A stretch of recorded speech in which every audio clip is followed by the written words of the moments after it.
एक मित्र पूछते हैं, जब भी दो चीज़ों में एक को चुनना होता है तो हम दुविधा में पड़ जाते हैं, तो कौन सी चीज़ ज़्यादा इम्पॉर्टेंट है, ये कैसे पता चलेगा। एक बात याद रखना, चुनाव कभी अच्छे और बुरे में नहीं है। चुनाव हमेशा laser evil and greater evil में है। कम बुरे और ज़्यादा बुरे के बीच में चुनाव है, या यूँ कहो कम अच्छे और ज़्यादा अच्छे के बीच में चुनाव है। जैसे मैं कुछ उदाहरण देता हूँ।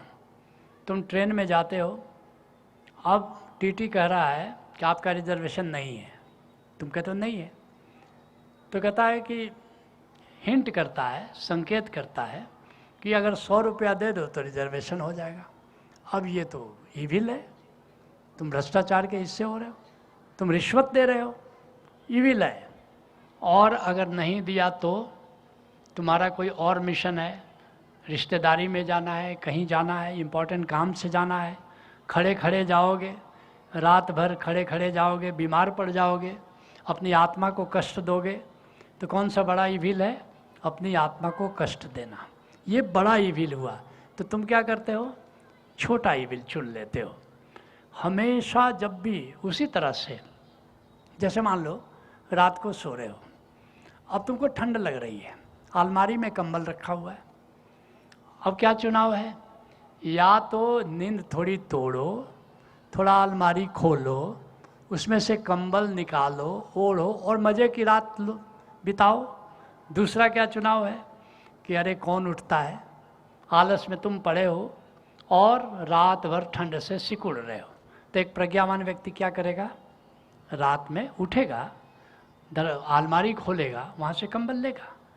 हमेशा याद रखेगा, ऐसे जीवन में चुनाव। कृष्ण मेरी दृष्टि में, ओशो की प्रवचन माला है, उसमें कहते हैं जब तुम्हारे सामने हायर वैल्यू हो और लोअर वैल्यू ह्यूमन वैल्यू हो, तो हायर ह्यूमन वैल्यू का चुनाव करो, लोअर ह्यूमन वैल्यू का सेक्रीफाइस कर दो। जैसे भीष्म ने वचन दिया, क्या वचन दिया? कि जो इस कुर्सी पर बैठेगा मैं उसके पक्ष में युद्ध करूंगा, उसका हमेशा साथ दूंगा। अब उस कुर्सी पर, हस्तिनापुर की गद्दी पर कौन बैठ गया? दुर्योधन जैसा दुष्ट बन गया। अब वो वचनबद्ध हुए, अब वचन को कैसे छोड़ें? अब कृष्ण ने भी वचन दिया कि मैं महाभारत के युद्ध में शस्त्र नहीं उठाऊंगा, सुदर्शन चक्र नहीं उठाऊंगा। लेकिन जब उन्होंने देखा कि भीष्म इतना प्रहार किए जा रहे हैं कि आज युद्ध डिसाइड होगा, सत्य पराजित हो जाएगा, असत्य जीत जाएगा, चक्र सुदर्शन उठा लिया। भीष्म पितामह ने कहा, ये क्या केशव, आपने वचन दिया था और आपने वचन तोड़ दिया। कृष्ण ने कहा, मैं आप जैसा मूर्ख नहीं हूँ, वचन पालन और सत्य की जीत में मुझे चुनाव करना पड़ा तो मैंने सत्य को चुन लिया, वचन तोड़ दिया। लेकिन आप वचन पालन में सत्य को हराने के लिए आप खड़े हैं एक दुष्ट के साथ, और आप वचन पालन के लिए इतना तत्पर हैं। ऐसे ही तुमने किसी से प्रेम किया, ये चौथे तल का ह्यूमन वैल्यू है, अनाहत चक्र का है, और तुम्हारा परिवार है। अगर तुम्हारा एक तरफ प्रेम है, दूसरी तरफ परिवार है, तुम्हारा बिलोंगिंगनेस है, ये 5वें तल की बात है। तुम्हारा बिलोंगिंगनेस, तुम्हारा परिवार, तुम्हारा समाज, तो क्या तुम परिवार को छोड़ दोगे? क्या तुम प्रेम को अपना लोगे?